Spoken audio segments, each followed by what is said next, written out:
Claro, yo creo que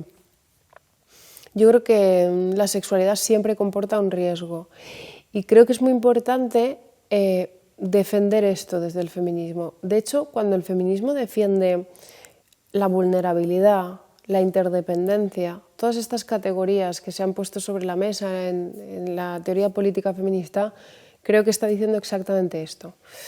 Que frente a un mundo, digamos, donde los sujetos parecen ser autónomos, autosuficientes, totalmente no necesitados de los demás, el feminismo ha venido a poner en escena la vulnerabilidad y la dependencia mutua.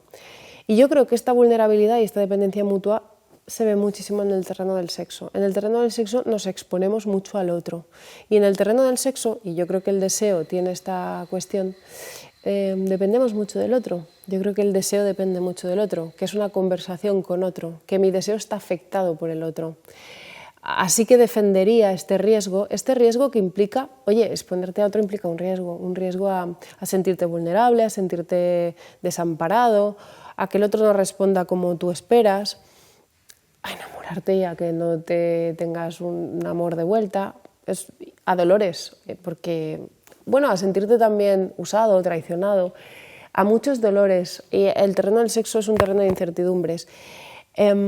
¿Sabremos gestionarlas? Pues yo creo que aquí la cuestión es que tiene mucho sentido que las mujeres digamos, oye, en el terreno de la sexualidad, ese riesgo que comporta el sexo en general, no queremos correrlo corriendo también el riesgo de la violencia. Yo creo que esto es, ¿no?, lo que el feminismo dice de no podemos ir a ese territorio incierto encima asumiendo la posibilidad de ser violentadas.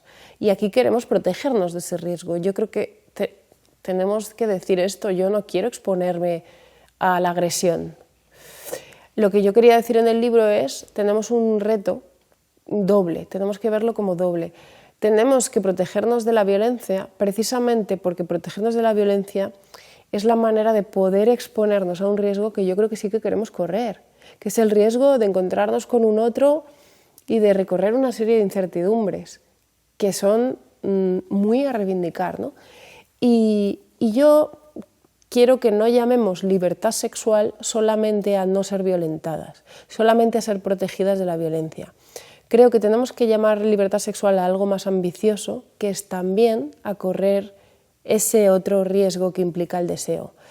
Y por eso estaba defendiendo en mi libro que las incertidumbres del deseo creo que tienen que ser defendidas y que eso implica defender cierto no saber en el terreno de la sexualidad y que creo que tenemos que criticar como un discurso, por una parte un discurso securitario, ¿no?, que nos diga no, como el terreno del sexo puede ser peligroso para las mujeres, ante todo protección, ya, pero protección también de las incertidumbres de mi deseo, de no saber lo que quiero, porque igual me proteges mucho, pero igual a costa de que yo sea libre.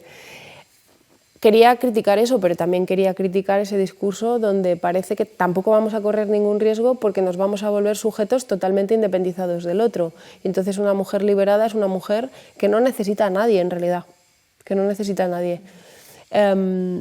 Y entonces, claro, tu pregunta, yo creo que en la medida en la que podamos combatir la violencia, y eso creo que es una lucha colectiva del feminismo, después podremos correr otros riesgos en los que no sé si será tan colectivo. O sea, yo creo que hay un punto de la sexualidad y del deseo que es un poco personal, intransferible. O dicho de otra manera, no sé si podemos hablar de un deseo femenino o cada una tiene que descubrir el suyo.